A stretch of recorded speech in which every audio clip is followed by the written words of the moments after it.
Hi, and welcome to another episode in the life of Abraham, the patriarch. In my last video, we looked at Abraham's complaint against God. You promised me offspring and you've given me none. And we saw God's response and its implications. And this week, we're looking at Abraham's reaction, summed up in a single verse, perhaps the most central and pivotal verse in the whole of the Bible. We're in still Genesis chapter 15, so let's start from verse 4. Then the word of the Lord came to him, Abram, a son who is your own flesh and blood will be your heir. He took him outside and he said, look up at the sky and count the stars if you can count them indeed. Then he said to him, so shall your offspring be. And in verse 6, Abram believed the Lord and he credited it to him as righteousness. The Hebrew there is chashab. It means to be counted or reckoned as. It's not exactly that, but it's counted as the same. This is my A-level certificate. Carefully trying to conceal the rather mediocre grades there. And this year, a lot of students will have received those without having taken the exam. Those are my exam results, but they won't have taken an exam. Because of COVID, the government was unable safely to organise exams in timescale. So after lots of political toing and froing and arguing, students' teachers' assessment were counted to them as their exam results. It's the same thing happening for Abraham here. He was not able to offer actual righteousness. So God accepted his faith and accounted it as having the same value. And this is the first mention of the Christian doctrine of justification by faith, the thing that more than anything sets Christianity apart from every other faith and religion, the thing that was the particular emphasis of the Reformers, John Calvin and Martin Luther and others, as opposed to the emphasis of Catholic teaching in their day.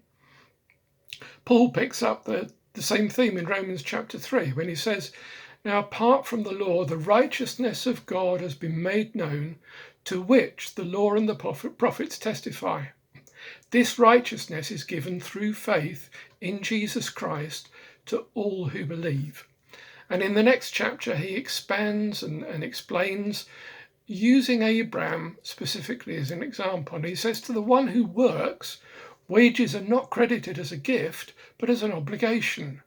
However, to the one who does not work, but trusts God, who justifies the ungodly, their faith is credited as righteousness. And then he quotes Psalm 23, saying that David is saying basically the same thing. Blessed are those whose transgressions are forgiven, whose sins are covered. Blessed is the one whose sin the Lord will never count against them. So this is righteousness credited as a result of faith. And Paul is teaching that this is not just for Abraham, but this was a general principle of what God has done for us, and particularly through the sacrifice of Jesus. Now, this faith is not a passive belief. It's not just an intellectual assent. It's not just a hand up in a meeting to say, yes, I agree, yes, I believe. It's worked out in action.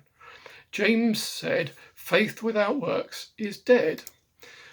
Jordan Peterson said, the fundamental hallmark of belief is how you act, not what you say about what you think. Our actions are the proof of our faith, but the thing that justifies us in God's eyes, the thing that unlocks forgiveness for our wrongdoings, is the acknowledgement that we cannot earn that forgiveness. We cannot earn or achieve righteousness. And our trust in God's basic goodness and mercy, that we cast ourselves on his provision, his perfect sacrifice. Doesn't mean that we never have doubts. Those of us who've been Christians for a few years will know that at times you doubt almost everything. You doubt God's love, you doubt God's faithfulness, you doubt your own worthiness, you doubt whether you're forgiven, you doubt what you believe. Those things are moments. They might be periods, they might last for weeks or even months, but they don't undergird our lives and they don't define what we are.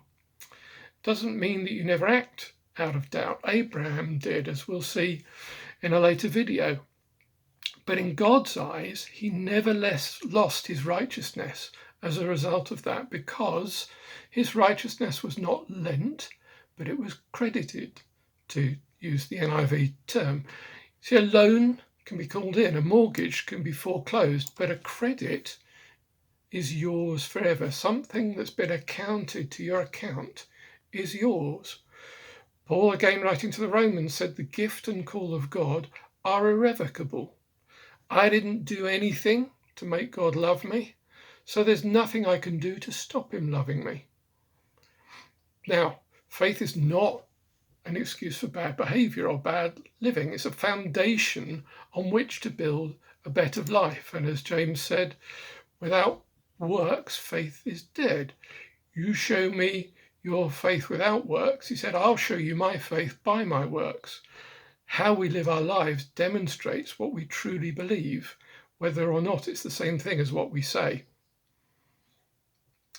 Abraham's fundamental trust in God to save, protect, and provide established a relationship of trust that also made it possible for God to trust Abraham, to overlook his faults and failings, past, present, and future, and effectively to park the debt of Abraham's sin pending the payment that Jesus would make to settle it in full. And the outcome was that Abraham received a credit of righteousness paid into his account that was good for life. Today, faith in Jesus brings the same credit. You don't have to do anything. Just trust him as your sovereign and make him so in your life. Don't try and earn it. Don't try and pay him back. Don't try and achieve righteousness on your own. But the kind of faith that comes to trusting and putting our trust in God and yielding to him as sovereign, that will change our life and behavior. And again, in James's words, will bring a harvest of righteousness in our lives. Righteousness comes through faith, not only the righteousness that God imputes to us, that God credits to us, but also righteousness lived out in our lives comes as we trust in him and as we live a life of trust in him. So, Father, today help us to put our trust wholly in you. Father, deliver us from the mistake of trying to earn your forgiveness, trying to be worthy of your forgiveness. Forgive us and deliver us from the mistake of trying to be righteousness and thereby trying to please you through our own good deeds. But Father, help us instead to put our trust in you and to live out that trust practically in our lives, so that a harvest of righteousness will be born for our benefit and for the benefit of those around us. Amen.